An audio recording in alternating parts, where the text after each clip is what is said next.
And welcome to Imbria Art's latest story stream. This was supposed to take place on Thursday, but as I had noted on a few other streams, we had unfortunately had dealt with some illness at the time, so we were not able to do much in the way of streaming at the time. We will be doing the stream today instead, and we'll be doing it again on... And... Alright, hold on. Alright, hold on a second. I am getting feedback here. I don't know why.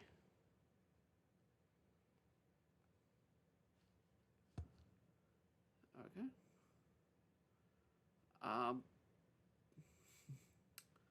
I guess because I've got Twitch open. So let's actually mute Twitch if I can.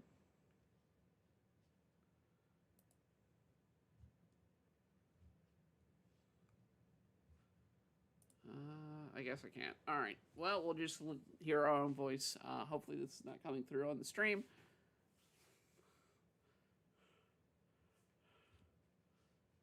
Well, actually, no. Wait, hold on. Here we go. Here we go. Let's see. Mute. There we go. All right. Now I'm not hearing myself. Welcome to anybody who comes in and joins us today. As always, this is our story reading streams where we come out and read some stories. Sometimes they're from us, sometimes they're from people that are requested, sometimes they're elsewhere.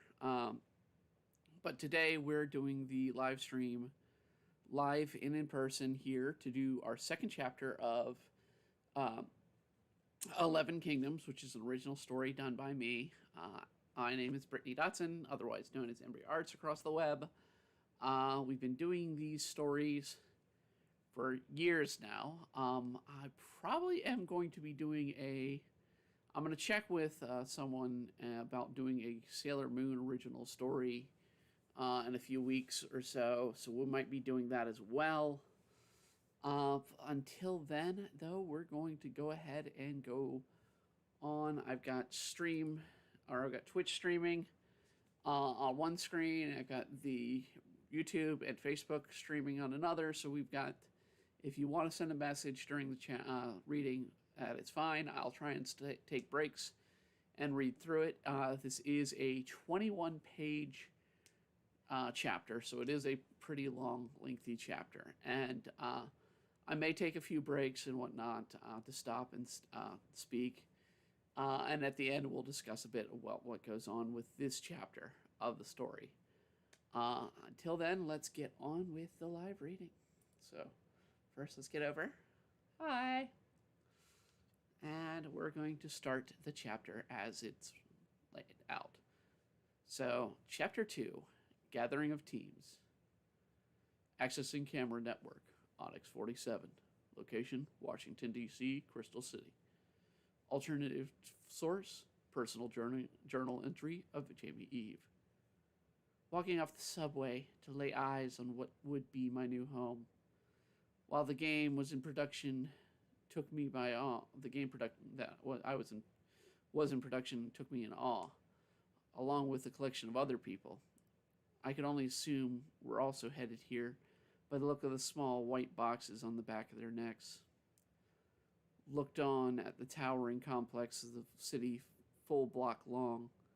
Half the building looked to be well under construction, but the sheer size dwarfed the stadiums outside the city.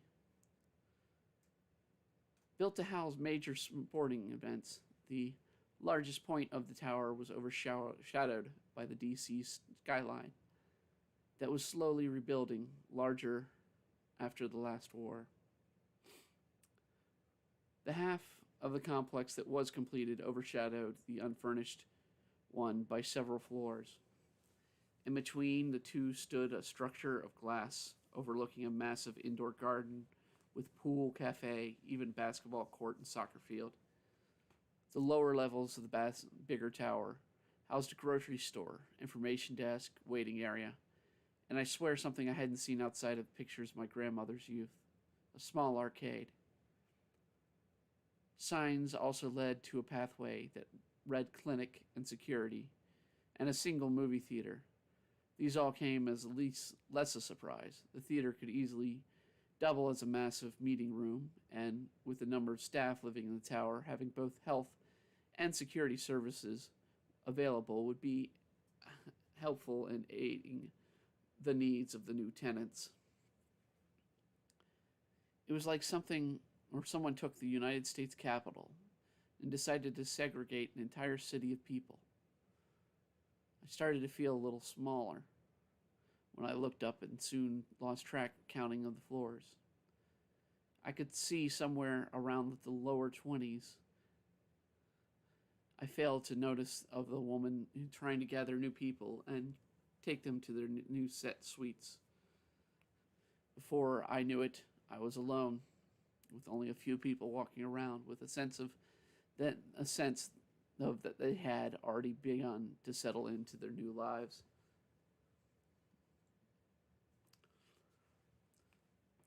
So you like to stand there around just staring at our complex, huh? Stated a voice behind me, startling me to the point where I let out a little squeal. Easy there, girl. I mean you no harm. Just want to make sure you don't get lost, that's all. I looked at the man, who looked much older. His wired frame glasses and blue golf shirt covered his now building mass of a stomach. A slight hint of graying hairs on his earline. A closer look showed his Neuralink as one can only assume are Hello Kitty stickers attached for some reason. So, new girl, I assume you're the new member of Team Onyx. Do you have a group number? Looking through, embarrassed, I quickly dropped my 2 bags and pulled a slip of paper from my purse and read off the number, 47. I was glad to receive such a number, figuring it to be most likely the form of ranking, placing me well below the top 10, who would have undoubtedly gained the attention. 47, huh? Well, from the looks of you, I guess you're Jamie Eve. A shocked look hits my face as a strange man with a love of cartoon cat knows my name without even wearing a name tag.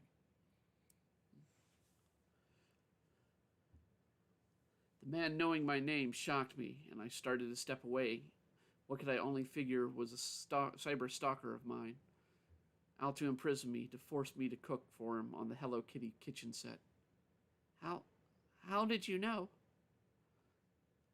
My name's Rick Mathers, the team leader of Group 47. Also an old friend of Bart Hauser's. The name he stated didn't come to me. My puzzled look must have been easy to read, as Rick could tell I didn't make the connection. The designer they had interview you. I worked with him in the past, doing some of the coding for the previous Black Clover titles. Anyway, I came today to meet you and another member of our team, and to see you two got settled in at the compound. Without asking, he grabs one of my bags and starts towards the elevators. Come on, I'll show you your floor. Our floor? I asked, grabbing my other bag, trying to keep balance, as we enter the elevator and Rick pushes a button for floor 47. Suddenly, it finally hit me. The numbering system wasn't ranking in any way, as I thought. It was a floor assignment. Yes, each of the divisions are set to house teams of 45 groups of each of the complexes that has about 50 floors. One floor per team. One team, while small at the moment, our team, while small at the moment, and it stands as the team at the top point at this time. For a second time in minutes of themselves, shock hits me. This time, I'm almost about to faint. The placement could only mean one of two things. Either I was at the bottom of the talent in the tower, or I was sitting on the top. Pain hit my stomach as the elevator rose, and the concept hit me. The best always go higher. And I'm with the best. Why me? Does that mean we're more important for some reason? I nervously ask. Well, I don't want to discuss the issue until the group is all gathered, but in a way, our group was chosen to build the capital of our division. We stand as the people who create the great ruling power for our division, which houses the United States East Coast, the Caribbean, and all of Canada. You should feel honored. I don't, in fact. I look down from the glass wall, showing the outer skyline, and keep telling myself I might survive the drop if I make a running jump. Wait, but how did I get chosen for such a place? I thought I was just going to be a game designer for environmentals and stuff. You know, starter stuff. I fight off the nauseous feeling as I belt out my words. Well, I can say old Bulldog Hauser suggested it, and Master Masaru also insisted when he looked at your portfolio. As the halfway point is reached on the ride, I began to think maybe jumping to my death would be worth it. My portfolio was seen by Masaru Masaru. Suddenly, yet a familiar pain hit me as my stomach cringes and I drop to my knees on the elevator floor. Hey, are you all right? He asked with concern. The master of video games requested I do this. He knows of me. Oh my God, I'm going to be sick. I hold back my convulsions, building in my throat as the only possible place to send my sick is in my luggage. Hold in there, Jamie. We're almost there to the floor, and then I can get you to the bathroom. The elevator dings, and my mad dash is made to the nearby trash can, while Rick pulls my bags off the elevator. Between the glimpse of the steel and plastic trash can, I see a hallway that is lined with glass view of the building and a nearby tower on the other half of the complex. The hall I stood in was 6 doors of elevators, and a glimpse along the glass line, 2 on either side, leading to stairs as a freight elevator. A second hall that peers out from the front of us, where we stood, leads to a series of doors and signs reading Onyx 47, living quarters. On the sides of the current hall was a few doors, but I couldn't see any of the signs on them. One of the doors was open, though, a small collection of balloons and a welcome sign that reads Team 47, with smaller script below, which is hard to read at this distance to fully make out, but I think I see my name in the listing of the 5 others. Look, are you feeling okay? Or should I call the clinic and send someone up here to take care of you? He looks me over, unflinching at the sight. Was this man used to dealing with people like me? It's okay. I'm just having a panic attack, that's all. I let out between the convulsions. Well, calm down and take it easy. We don't need to rush you into anything here. Let's take one step at a time. Rick sets my things down in the hall and helps me calm down. Thanks. You just caught me by surprise there. I try to reassure him, calm my mind. Well, I kind of thought you knew, actually. I mean, Masaru doesn't look at anybody's work. You just must have had some strong inside source to him. I began to think of who that inside source was. I could only think that my professor was closer to Masaru than I knew, and that's how I got where I was. I began to ease up on my breathing through calming exercises the doctor taught me. Just as the elevator dinged and the woman giving me a disgusted look at my place of sitting on the floor, hovering near a trash can. This was the very woman I should have followed, stepping out with an overweight young man, thick glasses and a t-shirt claiming for the reader to talk nerdy to him. From the looks, the shirt hasn't been washed in the past few days. Oh my, sir. Looks like the others have come to meet you. I hear a faint wheeze in the young man as he stared at me, and Rick walked up to shake the boy's hand. I stumbled to my feet from my sitting point onto the cool plush carpet floor. Ah, the second person I was expecting today, Mr. Gabe Jones. Welcome to Team 47. I'm Rick Mathers, your team leader. This is Jamie Eve, your fellow graphic designer. Another wheeze escapes his pasty white lips as he breathes out the words almost run together. Call me Lord Gavin, Master Artist. Up to you, miss. You can call me whatever you want. His labored breathing through the shallow smile he bears. I get a sudden chill down my back and the fear that I will be living so close to this guy. I just hope we have separate bedrooms. But given the size of the complex, from what I could gather, we very well could have separate swimming pools. Okay, Lord Gavin, chuckles Rick as a suggestion of calling Gabe by this title. I cringe in a small reply and attempt to follow through with Rick's lead. Hi, Gavin. The woman walks past us, down the hall towards the living quarters. I get a better look at the hall, and what I took was a simple white wall, proved to be glass that had layers of white plastic under it. Every few pillars were dry erase markers and erasers. The company wants to promote the group to write and draw out ideas on the floor, so the halls are lined this way so people can enact their creative views both in and outside of work. The hall near the elevator houses computer storage, private network system, supplies for your group, offices for off-site employees, and a meeting room. I imagine the meeting room would be the one that the sign and balloons come from. Central hallways lead from the business section to the living section. Mr. Jones will be in 47G, Miss Eve in 47A. I interrupt the woman from her directions. Shouldn't the team leader be in room A? I live off campus with my wife and daughter, Rick replies. Perk of being an old employee of Black Clover.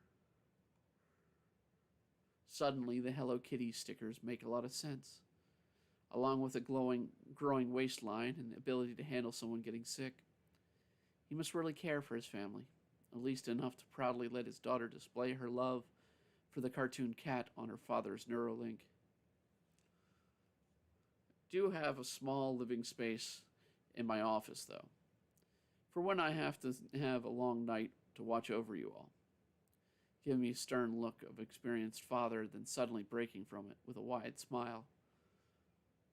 I go ahead and follow the woman to the door, reading Onyx 47A, and a small, currently blank nameplate with a piece of tape and my name written on it in marker, along with it a mail slot.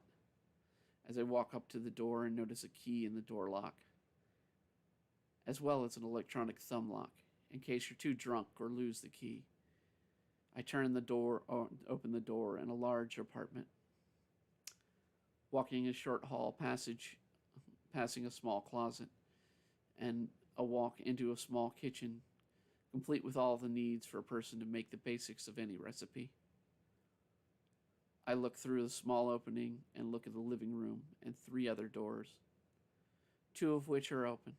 Walking out in the living room, I can see the first of the doors leads to the full bedroom, with a small laundry machine and possibly the largest tub I've ever seen. Passing the closed door, I walk to the other room, being the bedroom, which from the looks of it stood larger than the room I had growing up. Closet space ran along one wall, and the door leading to the same closed room I had passed between the bathroom and bedroom. I opened it and find the housing somewhere, something I remembered all too well. Standing in the room was the equipment we used for my divisional sculpture class. The dentist chair that looked to be designed by the Spanish Inquisition, and a single wall that didn't house a door to the other rooms held a giant monitor system. The chair was a collection of straps that aligned along them, the arms and legs that closed when the chair was active to keep the user from falling out and hurting themselves, or the very expensive equipment missing from the chair was the Neuralink, but a quick brush of my neck revealed that to be right where I knew it would be. It's quite a setup, isn't it? There's even a little deck for you to walk out on and enjoy the freshest air our capital can give. I suggest you keep it closed unless you want to choke on the smell of politics and news media from downtown. I also don't think your bags will quite fill this room, Rick states as he places my bags down.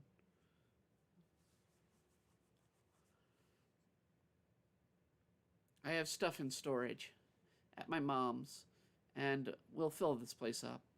Thanks for helping me. I crack a smile and run my hands along the chair's frame. Hey, no problem. I have to look out for my team after all. Just take it easy when you're ready to head on to the meeting room. We have some welcome gifts for you all. Oh, and Moses should be getting back from wherever he went off to. I stand this time puzzled because Rick mentioned that he was waiting for Gabe,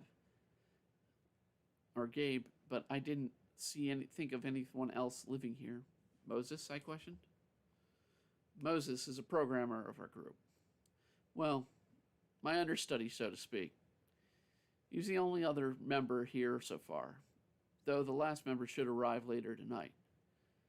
They have him staying in room D, and the last member, Miss Braw, will be in the room next to you, room B. I tried to make sure the guys gave the girls some breathing room with my room placement. The office is next to the meeting room. I made sure to leave my contact information in everyone's room, so should something be needed that the staff downstairs can't handle, and the company policy that I need to do a roll call each day to make sure you're all doing okay and are still alive. He cracks a smile and a quick laugh, but it makes me feel even more uneasy, having spent the last few weeks reading up on earlier work-home environments and other companies that did house higher suicide rates. Was that my fate? I mean, I was already considering the jump on the elevator coming up here. I stare back at Rick in puzzled look when shouting is made from down the hall by an unfamiliar voice to me. Hey, Ricky, where you at, man? I need your help with this stuff for the new guys, hollers the unknown voice that I can only assume is the male counterpart I have yet to meet. That loud mouth would be Moses. Drop by when you're ready, okay? Rick shows me his thumb on the upward motion and then walks away. Yeah, sure thing. I found my earlier tension in me beginning to flee my body and ease up as I look at the mostly empty apartment of mine. I sat down on the plush carpet floor and dug into my purse, pulling out my DOS. Missed 3 calls, all 3 from Mom. I hit the call back. Hi, Mom. I'm sitting in my new place, and I think I'm going to need to have my stuff in the room sent here. I seem to be lacking a lot at the moment. No, I've been by to see Dr. Floyd. Mom, Mother, I'm doing great. Better than actually. It's a big world out there, and I'm just starting to tread water. All right, I'm going to take a little break real quick here.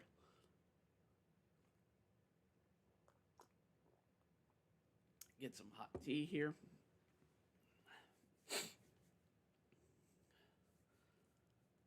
All right, going back. Time passed, and when I finally got off the call with her, by promising to call her tomorrow with the measurements of the room and leaving the new uneasy feeling of my mom decorating my room for me again. I dread that she would want to paint it pink and place frilly curtains on the windows if I let her have her way. But I have no energy to fight her. I turned to notice the light out on the glass door of my balcony and had started to fade with the dwindling sunlight. I brushed down on my hair from where I had pulled at it on my call and started to make my way out of the room to join the rest of the group in the meeting room. As I walked in the hall, I saw a formerly blank white wall leading to the new room now had the words "Players Gotta Play" in one script, and another under that D&D in a different, fancier script. The words had me slow my movements for a moment. I began to pass the elevators, and my mind raced along with my heart, telling me to hop the elevator and flee. But my actions were quickly halted with Rick sticking his head out of the meeting room. "Jamie, come on, join us," his enthusiasm shows, through a wide grin on his face as another voice calls out. "Yeah, girl, help us in this depressing sausage fest. And join us," cries the voice of the one I know as Moses. "I'm telling you, player, we're lucky to have a hot girl on our team." From the wheezing of the voice of Gavin, I didn't know if I should be in complete panic or be honored with the idea that I was thought of being as hot.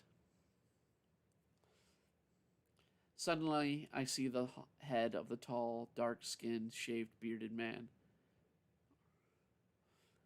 wearing a tinted shades and a bright green shirt, stick his head out above Rick's, showing he had either climbed Rick or stands really tall. "Damn, you aren't joking, LG," boosts the man who can only assume is Moses. "What did you say, MD? Man, LG. What did I say? My name's Master D." "Isn't that racist for you to call yourself that?" Rick retorts Moses. "No, it's racist if one of you crackers had called me that. Maybe sexist if the girls call me that, I guess." Moses throws a wide smile and a quick laugh in his response. "It's his street cred," Gavin breathes with some nerdy connection. "See, LG gets it." Moses smiles and walks back to his seat. "I thought you told me you got out of that mess." Rick looks up with a bit of concern in his face. "Man, I got out of the gang stuff, but you can't take the street out of me. Not until I bought it, man." The group failed to notice in the time of the decision on what to call each other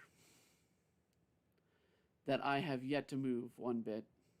But Rick eventually snapped out of it and took notice. "You really are like a deer caught in headlights, aren't you, Jamie?" "Where do you boys from the South get these sayings?" Moses replies. "It's how a deer acts when they see a bright light. They just stop." "It's an old saying," Rick shoots back. I begin to shuffle my feet slowly, moving me to the room, since my plans of a hidden escape were already ruined by the notice of the party. Rick meets me half the way to take my hand and walks me faster to the door. The room opens up to a long table. Displayed on it are 4 baskets filled with things. Two with things guys would like, and the other 2 with girly soaps and books. In a quick view, I could swear one had a guide to European castles. Getting closer look at the other 2 team members, I could see Moses was indeed dwarfed most of the people I could even remember. And his bright green shirt displayed the words "Brooklyn Lovin'," clearly stating his hometown as being none other than New York City. Gavin, as he likes to be called, he changed his shirt. This one to a far cleaner one that only seemed to house 3 stains of various types and sizes. This one protesting how one sucks at life, with the result of a 1 on a 20-sided die. "Okay, guys, go easy on her. Jamie's a bundle of nerves, and it definitely can't be easy being the only girl here at the moment." "Don't worry, Rick, man." Moses sniffs and gives a smile, showing off every one of his teeth. "About time to meet you, beautiful. Name's Moses Danello." He places out his hand, which I nervously put out, and we shake. "Of course, you met Gabe, a.k.a. Gavin, earlier. When you both arrived, I wanted to greet you all and welcome you to Team 47 of Onyx. I want to go over a few things as well with you all. and explain what it is we are here to do. But I need you all here, and I got a message a while ago that our latest team member will be here in about an hour. So till then, I suggest we get to know each other a little bit. As time passes, my nerves fade. I come to learn that Gabe actually is from the DC area and graduated from my college. But it was 2 years before I did, Moses explained. He found a love of coding and used his passion to get him off the streets where he watched many of his friends fall to drugs and violence. Oddly enough, the more he talked, the less he seemed like a thug of the street and more like a nerd putting up a facade to keep from facing the damage that comes with the territory of being able to quote most of the numbers of pi. Rick, as it turns out, was on the staff of Bloodpool, and it was designing an early game as he met his wife, who was also a programmer at the time. But now the two of them are married. She spends most of her time teaching coding in a junior college while caring for their 4-year-old daughter, Lily. Rick told us he originated from Macon, Georgia, but he claims he escaped before acquiring the local accent. I even opened up a little bit about talking about my growing up in Miami and about my issues with anxiety. The room definitely had a warmer feel.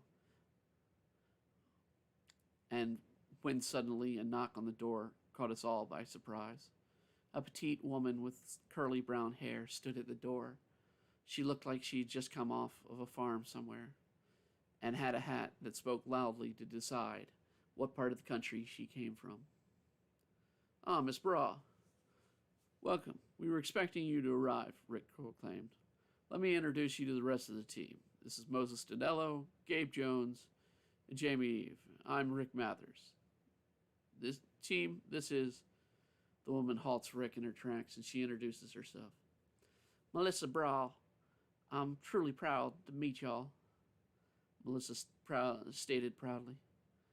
The others didn't seem to notice, but I saw a sad look in Melissa's eyes when we crossed glances.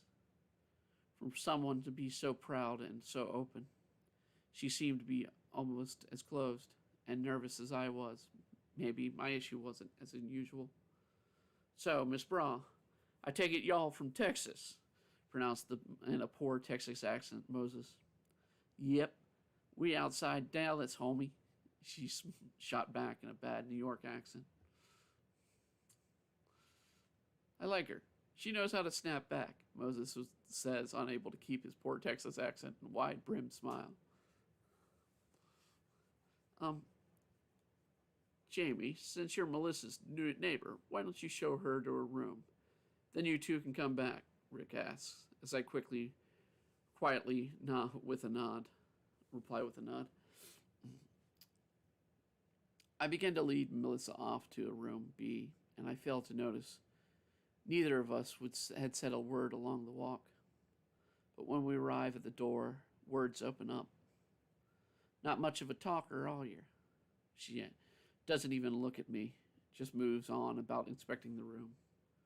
"No, I'm not much for talking. I'm kind of nervous and dealing with new things," I say, with just a hint of shaking uneasiness in my voice at my new neighbor and teammate. "You shouldn't be. Pretty girl like you could run the world on a smile." Her words had me give a second look at her. She didn't look like she had much in her bags, and her clothing looked to be well torn and well worn from days of wear. Then I saw it again, that look. I thought I saw it before. Sad eyes. Last time I saw those same eyes was on the day my uncle passed. My mom had those same sad eyes. I don't want to pry, but are you all right? Do you need anything?"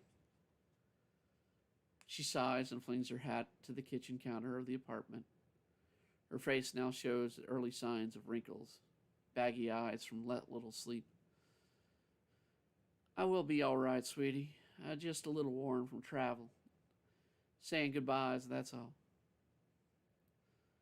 I didn't think about it before, with Rick talking about how he moved with his family. I kind of thought it was one that if one was married, then surely they would move along with their spouse. And while I noticed the wrinkles, I could tell Melissa wasn't that older than me. You had to leave someone in Dallas? You could say that. But if you don't mind, I don't want to talk about it much. Besides, today is a day of greetings and making new friends. She wiped her eyes and placed a big grin on her face as she turns to face me. So let's go and show these boys, shall we? I quieted up about the issue. The two of us returned to the meeting room where Rick hands us both the girly baskets. I was proven in my thoughts. The baskets seemed to be tailored to each of our personal tastes. Once greetings are made, Rick turns to us and addresses the business at hand that we were set to face. Well, now that we had a chance to finally get to know each other, I have to discuss the company's planned project for this group. Rick pulls out a manila envelope with a small stack of papers inside. The words Onyx 47, Noyox, appears on the outside as Rick pulls out the group's instructions. Group Onyx 47 has the duties to create and complete the full environment of the capital city, Midden, complete with a collection of NPC townsfolk. It's also their responsibility to create a working government system for the Kingdom of Noyox. So, wait, we need to create a sitting city system of government and an entire city? Interrupts Moses. Capital's what they said, wheezed Gavin. So, 5 people create a massive city. What about the people who rule over the land? Do we create them as well? I add. It said townspeople, Melissa added. Rick coughs. Are we done? It continues. The seats of power are the top creative team chosen that place the provided each kingdom. In case of Noyox, it's Team 47. We just became royalty? Questioned Moses. At last, Lord Gavin will rule, proclaimed Gavin. Rick looks at the guys and returns to reading. Team leader will maintain the seat of power of the kingdom, and the capital will be designed around the decisions with the aid of their team. The first project for each member is to claim a personality and role from the software already installed in the game at the startup of each unit. This will also aid in the staff's ability to craft to scale with the ability to use the concepts of character sizes in each given race for each reason. People make sure things fit the largest of the races and have ways for the shortest to access the things as well. Manuals of races can be found in the employees' packets that will be delivered to you on the day after you check in. First task slated at this time for the team is to build a fully functional castle. This included the following rooms. To have a hidden access to the HNPC, human non-player characters, to meet and discussion issues that will affect the gameplay at a future date. For now, your group has 3 weeks to build your castle for inspection from the game staff at the Central. Take the time to, after reading this, to discuss which roles each of you will play. Each team will consist of 3 team leaders. Team leader coder, team leader designer, and team leader coordinator. Looks like the leader coder is you, Rick, Moses sighs in a huff. But who's the team designer and team coordinator? That's simple. It's Melissa and Jamie. Rick pulls out 2 smaller envelopes with both mine and Melissa's names on them. Why? I'm older. I have more experience. Gavin's sudden loud wheezing. Yeah, I mean, why me? He has me beat, I'm sure, I reply. You were chosen by Master Masaru, your art style and your vision. That's what he wants for this kingdom. Thus, Jamie is the design leader. But I do think Gavin maybe should hold on to an equal level with you to help you break in. Rick rationalizes to calm down the building argument. I got no problem with my choice, but I wouldn't have much to do early on, so I guess I'll just be an extra set of hands for you all, replies Melissa, whom seems to have great confidence in her own skills as a team coordinator. Yeah, you will help out the best you can with the design team till we need to handle a greater amount of info, and then it'll be your task to make sure things are working correctly. From now, I think we should focus on the type of government we want for Noyox and our character ideas on where to start. The room is silent, and each person looks around for the others to speak up. Rick breaks the silence. Okay, I guess let's start by creating names for our characters. That one's easy. Lord Gavin. You're not the one in charge. Rick is, Moses sighs, causing Gavin to grumble something under his breath. Herbin. Then, that was the name I was given to my level 14 wizard. Okay, Gavin Herbin. Moses, how about you? And don't suggest your nickname. They don't want us going around sounding like, they want us to sound like a name, not a title and a letter. Melissa looks puzzled, and she is yet to learn the title of Master D that Moses boasted earlier. Rick awaited his answer. Well, I played an RPG, and I had a character called Nevler Tates. Total badass, man. So, that'll be my handle. Moses grins with enjoyment while Rick turns to face Melissa. Can I just use my name?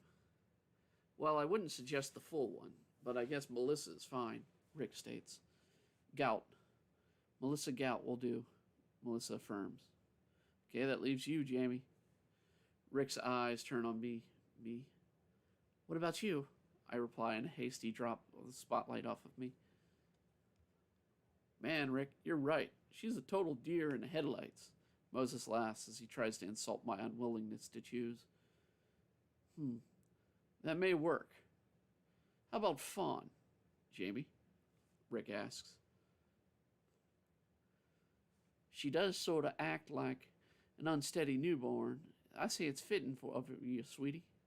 I stand in shock as Melissa is now throwing insults at me as well. I'm almost ready to blurt out about how she's feeling homesick, but I hold back unconsciously to find myself nodding in agreement to the name. What about the last name for the young girl? Well, Jamie, if you don't want the spotlight too much, I think I have a solution for you. I look at him halfway between rage and crying. You could play the lesser role of a family member under my power. You're young enough for the role, and we could share the same last name. Plus, it would help us set up the kingdom as a monarchy. The idea upsets me at first, but the more I think about it, the more I realize this is the very thing I dreamed about for so long as a child, reading the old stories. I would be a fictional princess. Once again, I failed to note my head nodding in agreement long before I gave my answer. I would be like a princess, I humbly reply. Well, then it's set. You'll be my character's in-game daughter, the daughter of King Valsper Midden, Fawn Midden, he proclaims. The name had struck a chord in me. Fawn Midden, my virtual self, the new me, Princess Fawn Midden. Not too much longer, we had decided to call it a night. Each headed to handle the personal tasks and settle in for the night. I pulled a blanket I had packed that my grandmother made me so long ago for me, and rest my head on my softest bag. For the night, I was taking note that I was in desperate need of at least a bed for tomorrow. I fell into a slumber, envisioning the look of the new me, the second chance to live a new life as a princess. That night, I saw the princess I drew in my coloring books so long ago in new light, and for the first time, I saw she would no longer be a dream, and uncomfortable and a bit cold didn't bother me as I slept with a smile on my face and visions of Princess Fawn.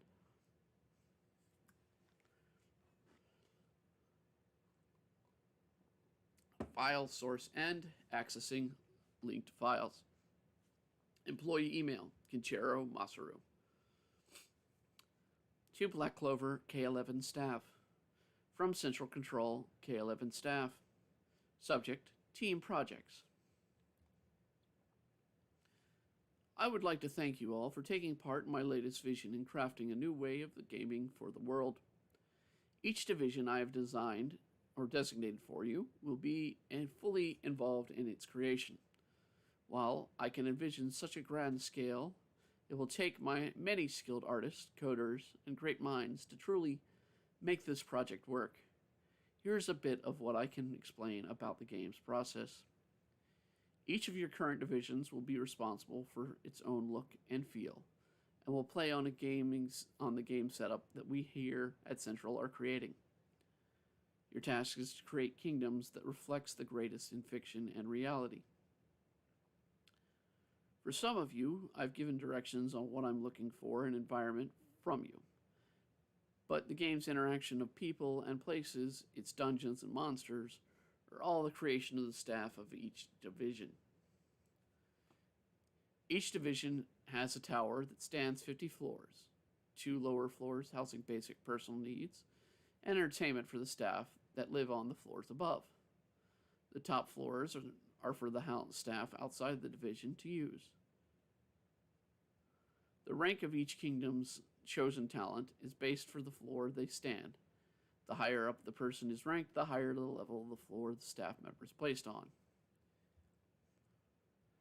Each floor is equipped to handle staff of a minimum of 10 members comfortably, with others able to live off-site. Each team will be divided into 3, and each will have a leader that holds a great skill or promise: code, graphics, and testing. The leader of all 3 groups is chosen from their experience in crafting games. Mainly, this is guaranteed to experienced employees of Black Clover. Top teams will, upon the completion of the game of the market, will carry on to their tasks along with select other members to show changing events and crafting new changes to the game upon launch. They will also maintain a personality as the leaders of that division and rule in that form of power that they personally have decided on. More on the game rules and reveal closer to the game.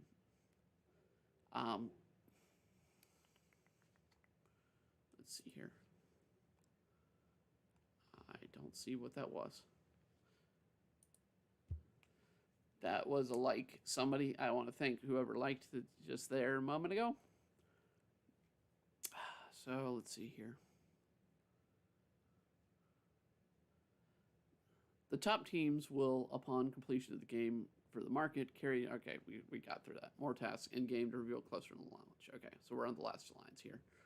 I look forward to the world you all create, and will be in touch and might drop in to overlook a project you're working on at the time. Kinchero Masaru, K11, Head Game Developer, Black Clover, Kyoto Branch, Report and Access Next Report. So ends Chapter 2 of 11 Kingdoms. I hope you guys enjoy this. It's build up. We've officially got our first naming of Fawn, which is where Jamie will spend most of her time as Fawn throughout the game as it's played through in the series. We will be returning to the series later. I don't know if we're going to return to it this month, but we will at least returning to it in probably December. So we'll return with Chapter 3 and probably Chapter 4 as well. But we'll be getting to that as well. Next week, we will be doing our weekly Isekai. We'll do 2 chapters of that. and something else, and the week after that, I believe. Um, but to touch up on what goes on in this chapter, basically, this was the setup of our main characters that, or most of the main characters that we come to learn of throughout the book. So we've met Rick Mathers, the team leader. We have met Melissa Gaunt, or Melissa Bra, as she's in the real world, and then Melissa Gaunt in the fictional world. Rick's personality, of course, is King Valsper Midden in the game world. We meet Gavin, aka Gabe in the real world, Gavin in the fictional world, and we meet Moses, aka Nev, in the fictional world. And of course, we have Jamie going through, and we describe the building being this sort of slightly advanced office building slash living complex. I tried to make this a better designed concept of a work home and complex. They do exist in real world, particularly in China, and yes, the suicide rate is notoriously high for those kind of places, which is why I tried to bring in amenities to lower the suicide rate of these buildings. They're not, restricted to this building, unlike those types of situations, but at the same time, that is pretty much what is developed and was used to complete the concept of these towers. We'll learn a bit more of the towers as we go through, but for the most part, it's a good way of thinking of it is a giant hotel system with large suites on one side of the building, and on the other side you have offices and CPU storage slash data banks. But yeah, I wanted to create some of this unique environment, this cold sort of corporate environment slash home that will be reflective continuously through the series. And we also get a nice taste of, in this chapter, as I said in the end, we get a taste of Jamie realizing she wants to be Fawn and becoming this personality that she will unfortunately be stuck in the future months, chapters. So I hope everybody enjoyed the story today. Like I said, we'll be back to 11 Kingdom in December, more than likely. We might, I'll have to see what the schedule's like. But we are freer. If you have a story that you want on us to read on the stream, let me know. I am more than happy to add it to our list. And of course, as always, this is a fan-based thing. Please like, comment, and subscribe. Share as well. It helps us get more people out there and more names out there to read our content. And I will see you all again next time. We will be, like I said, back Thursday, but we're going to be back tomorrow for our latest gaming stream with the Tales game. So I hope you all enjoy and have a good night, a good week, and